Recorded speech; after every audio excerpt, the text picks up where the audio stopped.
Hi guys, welcome back to Malini Pallavi Kannada vlogs.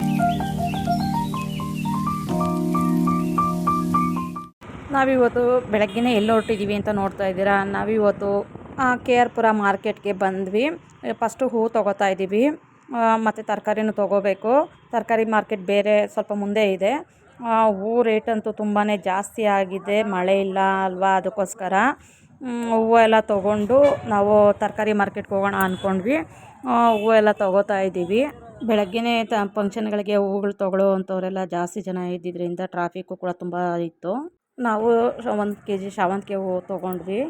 ಹಾಗೆ ಮಲ್ಲಿಗೆ ಬಿಡಿ ಹೂವು ಸಿಗುತ್ತಾ, ಮನೇಲೇ ಕಟ್ಕೊಳ್ಳೋಣ ಅಂತ ನೋಡಿದ್ವಿ. ಬಿಡಿ ಹೂವು ಸಿಗಲಿಲ್ಲ, ಹಾಗಾಗಿ ಕಟ್ಟಿರೋ ಹೂವನ್ನೇ ತೊಗೊಂಡ್ವಿ. ಮಲ್ಲಿಗೆ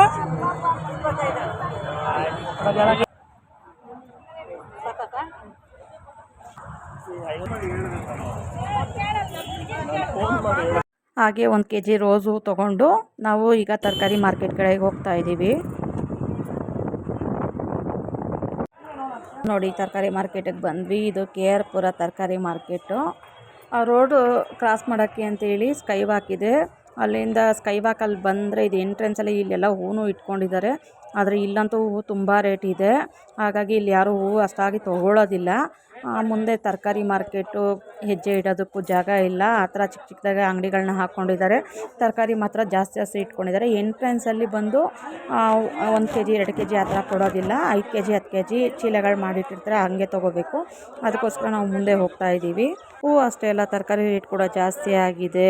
ಯಾವಾಗಲೂ ತರಕಾರಿ ರೇಟ್ ಎಲ್ಲ ಕಮ್ಮಿ ಇರೋದು, ಅದಕ್ಕೋಸ್ಕರ ನಾವು ಕೆ ಆರ್ ಪುರದಲ್ಲೇ ಯಾವಾಗಲೂ ತರಕಾರಿನ ತೊಗೊಳ್ಳೋದು. ಈ ಸರಿ ತುಂಬ ರೇಟ್ ಜಾಸ್ತಿ ಆಗಿದೆ. ಹೆಂಗಣ್ಣ ಬೀನ್ಸು? 120 150. ಅಣ್ಣ ಬೆಂಡೆಕಾಯಿ ಹೆಂಗೆ?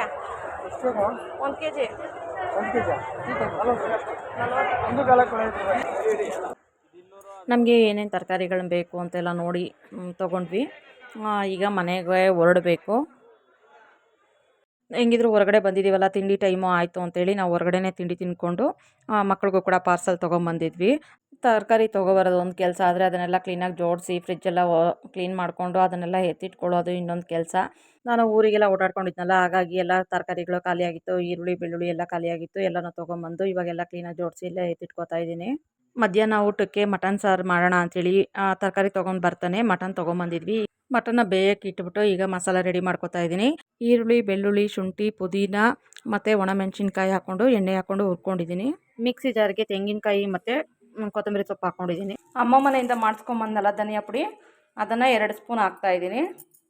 2 ಸ್ಪೂನು ಇಲ್ಲ, ನಾವು ತೊಗೊಂಡಿರೋ ಮಟನ್ ಕ್ವಾಂಟಿಟಿ ಮೇಲೆ ನೋಡಿಕೊಂಡು ನೀವು ಎಕ್ಸ್ಟ್ರಾ ಹಾಕ್ಕೊಳ್ಬೋದು. ನಾವು ಧನಿಯಾ ಪುಡಿ ಮಾಡಿಸೋವಾಗೇ ಚಕ್ಕೆ ಲವಂಗ ಮರಾಠಿ ಮೊಗ್ಗು ಮತ್ತು ಪಲಾವ್ ಎಲೆ ಕಡಲೆಪಪ್ಪು ಎಲ್ಲ ಹಾಕಿರೋದ್ರಿಂದ ಈರುಳ್ಳಿ ಬೆಳ್ಳುಳ್ಳಿ ಹುರ್ಕೊಳ್ಳೋವಾಗ ಮತ್ತು ಮಸಾಲೆ ರುಬ್ಕೊಳ್ಳೋವಾಗ ನಾನು ಯಾವುದೇ ರೀತಿ ಸ್ಪೈಸಸ್ನ ಹಾಕಿಲ್ಲ. ನಾವು ರುಬ್ಬಿಟ್ಕೊಂಡಿರೋ ಮಸಾಲೆನ ಬೇಯಿಸಿಟ್ಕೊಂಡಿರೋ ಮಟನ್ಗೆ ಹಾಕಿ ಕುದಿಸ್ಕೊಂಡ್ರೆ ಸಾಂಬಾರು ಚೆನ್ನಾಗಾಗುತ್ತೆ, ಸೂಪರ್ ಟೇಸ್ಟ್ ಇರುತ್ತೆ. ಏನು ಸ್ಮೆಲ್ ಎಲ್ಲ ಘಮ ಘಮ ಅಂತ ಬರ್ತಿದೆ. ಅಜ್ಜಿ ಮನೆಯಿಂದ ಮಾಡ್ಕೊಬಂದು ಧನಿಯಾ ಪುಡಿ ಹಾಕಿ ಸಾರು ಮಾಡಿದ್ಯಾ ಇವತ್ತು? ಚೆನ್ನಾಗಿದೆಯಾ? ಅದಕ್ಕೆ ಇಟ್ಕೊಡ್ತೀನಿ ಅಂದರೆ ನೀನು ಬೇಡ ಅಂತೀಯ. ನಾನು ಲೇಟಾಗಿ ತಿಂದಿದ್ದು ಬೆಳಿಗ್ಗೆ, ಅದಕ್ಕೆ ಬೇಡ. ಚೂರು ಇವಾಗ ತಿನ್ಬಿಡು, ಆಮೇಲೆ ಬೇಕಾದ್ರೆ ಇನ್ನು ಸ್ವಲ್ಪ ತಿನ್ನಿಯ. ಇಲ್ಲ, ಅದು ನೀನು ಹೇಳ್ತಿದ್ಯಾ ಬೇರೆ ಸಾರು ಚೆನ್ನಾಗೈತೆ ಅಂದ್ಬಿಟ್ಟು, ಅದಕ್ಕೆ ತಿಂದರೆ ಹೊಟ್ಟೆ ಪೂರ್ತಿ ಖಾಲಿ ಆದಾಗ ಬೇಡ ನಂಕ. ಒಂದೊಂದು ತಿನ್ಬಾಯ್ದು, ಹೆಂಗೈತೆ ನೋಡು.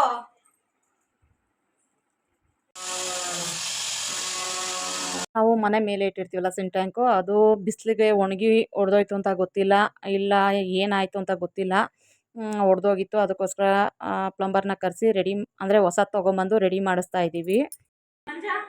ಏನು ಸ್ಪೆಷಲ್?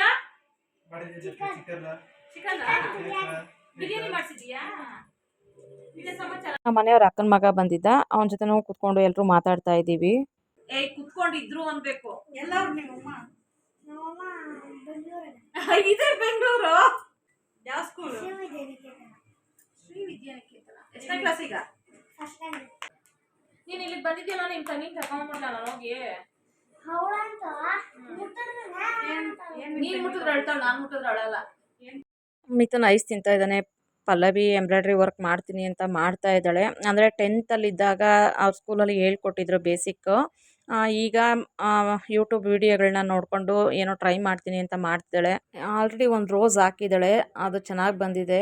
ಇವತ್ತಿನ ದಿನ ಈ ರೀತಿ ಇತ್ತು. ಇನ್ನು ನೆಕ್ಸ್ಟ್ ಡೇ ಯಾವ ರೀತಿ ಇರುತ್ತೆ ಅನ್ನೋದನ್ನು ನಿಮ್ಮ ಜೊತೆ ಶೇರ್ ಮಾಡ್ಕೊಳ್ತೀನಿ. ನೆಕ್ಸ್ಟ್ ಡೇ ಮಾರ್ನಿಂಗ್ ಎಲ್ಲ ಕೆಲಸ ಮುಗಿಸಿ ತಿಂಡಿ ಎಲ್ಲ ಮಾಡಿ ತಿಂದು ಹಾಗೆ ಮಕ್ಕಳೆಲ್ಲ ಮಾತಾಡ್ಕೊಂಡು ಕೂತಿದ್ವಿ. ನಮ್ಮ ಮನೆಯವರು ಬಂದು ಸ್ವಿಮ್ಮಿಂಗ್ ಹೋಗೋಣ ಬರ್ತೀರಾ ಅಂತ ಕೇಳ್ತಾಯಿದ್ರು ಮಕ್ಕಳನ್ನ. ಮಕ್ಳಿಗೂ ಸ್ವಿಮ್ಮಿಂಗ್ ಅಂದರೆ ಇಷ್ಟ, ಹಾಗಾಗಿ ಮಕ್ಕಳು ಕೂಡ ಹೊರಟ್ರು ಬರ್ತೀವಿ ಅಂತ ಹೇಳಿ. ಸರಿ ಮಕ್ಕಳೆಲ್ಲ ಹೋಗ್ತಿದ್ದಾರಲ್ಲ ಅಂತೇಳಿ ನಾನು ಕೂಡ ಅವ್ರ ಜೊತೆ ಹೋದೆ. ಪಲ್ಲವಿಗೂ ಮಿಥುನ್ಗೆ ಇಬ್ರಿಗೂ ಕೂಡ ಸ್ವಿಮ್ಮಿಂಗ್ ಬರುತ್ತೆ. ಪಲ್ಲವಿ ಡ್ರೆಸ್ ಎಲ್ಲ ಚೇಂಜ್ ಮಾಡ್ಕೊಂಬಂದಿದ್ದಾಳೆ, ಅಂದರೆ ಸ್ವಿಮ್ಮಿಂಗ್ ಡ್ರೆಸ್ ಹಾಕೊಂಬಂದಿದ್ದಾಳೆ. ಮಿಥುನ್ ಹೋಗಿದ್ದಾನೆ ಡ್ರೆಸ್ ಚೇಂಜ್ ಮಾಡೋದಕ್ಕೆ. ಈಗ ಫಸ್ಟು ಶವರ್ ಮಾಡಿ ಆಮೇಲೆ ಪೂಲ್ ಒಳಗಡೆ ಇಳಿಬೇಕು.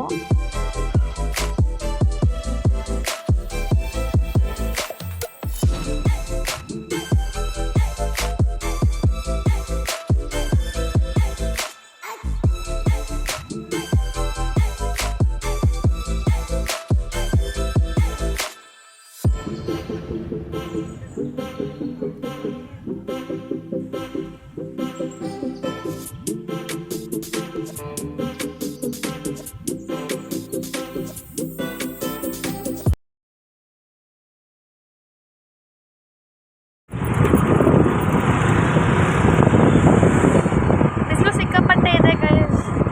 ನಾವು ಸ್ವಿಮ್ಮಿಂಗ್ ಹೋಗಿ ಬಂದ್ರೂ ಆಚೆ ಬಂದರೆ ಫುಲ್ಲು ಬಿಸಿಲಿದೆ, ಕೇಳಿಸಲ್ಲ ಅನ್ಕೊತೀನಿ. ಮೊದಲೇ ಪ್ಲ್ಯಾನ್ ಏನಾದರೂ ಮಾಡಿದ್ದಿದ್ರೆ ಸ್ವಿಮ್ಮಿಂಗ್ ಹೋಗಬೇಕು ಅಂತೇಳಿ ಮನೇಲಿ ಏನಾದರೂ ಮಧ್ಯಾಹ್ನ ಊಟಕ್ಕೆ ರೆಡಿ ಮಾಡಿಟ್ಟು ಹೋಗ್ಬೋದಿತ್ತು. ನಮ್ಮ ಮನೆಯವರು ಸಡನ್ನಾಗಿ ಹೇಳಿದ್ರಿಂದ ಮಧ್ಯಾಹ್ನ ಊಟಕ್ಕೇನು ರೆಡಿ ಮಾಡಿರಲಿಲ್ಲ. ನಮ್ಮ ಮನೆಯವರು ಸರಿ ಮನೆಗೆ ಹೋಗಿ ಮಾಡೋಕ್ಕೆ ಲೇಟ್ ಆಗುತ್ತೆ, ಏನಾದ್ರು ತಿನ್ಕೊಂಡು ಹೋಗೋಣ ಅಂತ ಹೇಳಿದ್ರು. ನಾನು ನಮ್ಮ ಮನೆಯವರು ಸೆಟ್ ದೋಸೆ ತೊಗೊಂಡ್ವಿ. ಮಕ್ಕಳಿಗೆ ನೂಡಲ್ಸ್ ಅಂದರೆ ಇಷ್ಟ ಅಂತೇಳಿ ಪಲ್ಲವಿ ಮಶ್ರೂಮ್ ನೂಡಲ್ಸ್ ತೊಗೊಂಡಿದ್ದಾಳೆ. ಮಿಥುನ್ನು ಪನ್ನೀರ್ ನೂಡಲ್ಸ್ ತೊಗೊಂಡಿರೋದು, ಮತ್ತು ಪನ್ನೀರ್ ಕಬಾಬ್ ಕೂಡ ತೊಗೊಂಡ್ವಿ. ಪನ್ನೀರ್ ಕಬಾಬ್ ಅಂತೂ ತುಂಬಾ ಚೆನ್ನಾಗಿತ್ತು. ನಾವು ಕೂಡ ಫಸ್ಟ್ ಟೈಮ್ ತಿಂದಿದ್ದು ಪನ್ನೀರ್ ಕಬಾಬು, ತುಂಬಾ ಚೆನ್ನಾಗಿತ್ತು. ನಾವು ಮನೆ ಹತ್ರ ಬರೋ ಅಷ್ಟರಲ್ಲಿ ನನ್ನ ಫ್ರೆಂಡ್ ಸರಿತಾ ಮತ್ತು ಅವ್ರ ಮಗಳು ಮೋನಿಕಾ ಬಂದಿದ್ದರು. ನೆಕ್ಸ್ಟ್ ಡೇ ಮೋನಿಕಾ ಕಾಲೇಜಲ್ಲಿ ಏನೋ ಫಂಕ್ಷನ್ ಇತ್ತಂತೆ, ಅದಕ್ಕೆ ಸೀರೆ ಪಿನ್ನೆಲ್ಲ ಮಾಡಿಕೊಡಿ ಆಂಟಿ, ನೆರಿಗೆಲ್ಲ ಇಟ್ಟು ಈಗಲೇ ಪಿನ್ ಮಾಡಿಕೊಡಿ, ನಾನು ನಾಳೆ ಸುಮ್ಮನೆ ವೇರ್ ಮಾಡ್ಕೊಂಡು ಹೋಗ್ತೀನಿ ಅಂತ ಹೇಳಿದ್ಲು. ಅದಕ್ಕೋಸ್ಕರ ಅವಳಿಗೆ ಸ್ಯಾರಿ ಎಲ್ಲ ಕ್ಲೀನಾಗಿ ಮೆಜರ್ಮೆಂಟ್ ನೋಡಿಕೊಂಡು ಪ್ಲೀಟ್ಸ್ ಎಲ್ಲ ಮಾಡಿ ಸ್ಯಾರಿ ಯಾವ ಥರ ಉಟ್ಕೋಬೇಕು ಅಂತೆಲ್ಲ ಹೇಳ್ಕೊಡ್ತಾ ಇದ್ದೀನಿ. ಸೀರೆ ನೆರಿಗೆ ಮತ್ತು ಪಲ್ಲು ಎಲ್ಲ ಪಿನ್ ಮಾಡಿಕೊಟ್ಟೆ. ಮತ್ತು ಅವರು ಕೂಡ ಎಲ್ಲೋ ಹೊರಗಡೆ ಹೋಗಬೇಕು ಅಂತ ಹೇಳಿ ಹೊರಟರು. ಇವತ್ತಿನ ವಿಡಿಯೋನ ಇಲ್ಲಿಗೆ ಎಂಡ್ ಮಾಡ್ತಾ ಇದ್ದೀನಿ. ಯಾರಿಗೆಲ್ಲ ಈ ವಿಡಿಯೋ ಇಷ್ಟ ಆಗಿದೆ ಲೈಕ್ ಮಾಡಿ, ಶೇರ್ ಮಾಡಿ, ಕಮೆಂಟ್ ಮಾಡಿ, ಹಾಗೆ ಸಬ್ಸ್ಕ್ರೈಬ್ ಮಾಡ್ಕೊಳ್ಳಿ. Thank you for watching.